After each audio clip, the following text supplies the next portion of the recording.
Hey, what's up everybody? Welcome to Jackson Guitars Behind the Riff. I'm Brandon Ellis, lead guitar player of the Black Dahlia Murder. Today I'm going to be showing you how I play the chorus riff for my song Verminous, talking a little bit about the technique and the harmony involved. I'm playing my Jackson Custom Shop Kelly tuned to C standard. This is the guitar that recorded this entire album. It looks amazing, sounds amazing, plays great, and it even matches the album art. It is available as a Pro Series signature model, so go check it out if you dig it. Alright guys, let's get into the explanation here. So, technique-wise, this is an alternate picked guitar riff, but there is still a trick to it. For me, I upstroke the first note of this riff. Basically, we're toggling between the A string and the low E string. I'm going to be referring to my notes, by the way, as if we're tuned to E standard, even though I'm in C, just because that's the way us guitar players talk. But so anyways, toggling between the A string and the E string, I'm going to start on an upstroke so that I can attack these two strings from the outsides of them, rather than if I was downstroking the A and upstroking the E, I would have to be maneuvering between these two strings. Now at some point we're going to be playing between the D and the E string, and that's where it's going to get really difficult if we're doing this inside picking. So to keep it outside picking, that's how I start on upstroke. Anyways, technique-wise, that's about it. Harmony-wise, there's a chord progression here that I'm outlining with these notes. The chord progression goes like this.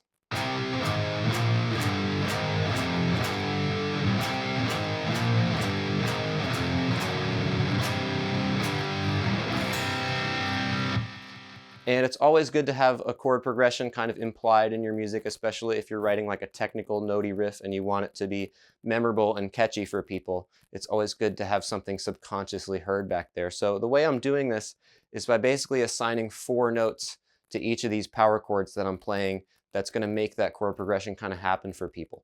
So for that first chord, which is an E, I've got these 4. Now for the C chord, the D chord, B, C, A, and then B again. So basically there's actually a formula here for these chords. It's like I'm playing the 5th of the power chord, the root, the 4th, and the 5th, and continuing on. So it's like 5, 1, 4, 5, 5, 1, 4, 5, 5, 1, 4, 5, 5, 1, 4, 5, 5, 1, 4, 5, 5, 1, 4, 5. And that's the first half of the riff. So now for the second half of the riff, the higher melodic notes are going to jump up to the D string. They're going to go up a third in the minor scale. It's going to allow a harmony to happen when the left side guitar keeps playing the riff the same way and the right side does what I'm about to do, which goes like this.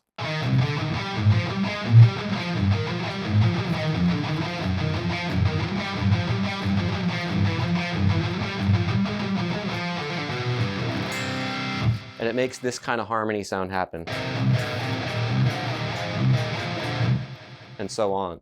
Now at the very end of this riff, there's kind of I extend that last chord.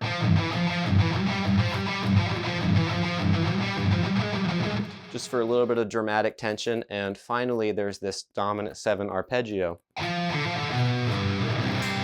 That's sort of the turnaround there. Now in classical music, this is called the 5 chord, and it is the strongest resolution back to the 1 chord, which would be our C minor. So you get that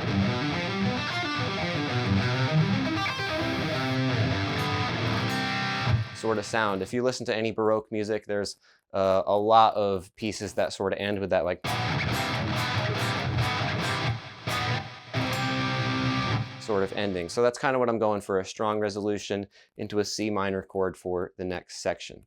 So that's pretty much it. That's the technique and harmony breakdown of how I came up with that riff, how I play it. This has been Jackson's Behind the Riff. Once again, I'm Brandon Ellis, lead guitar player of the Black Dahlia Murder. My guitar is available now as a Pro Series signature model. If you dig it, go check it out. I'd really appreciate it. Thank you very much for watching.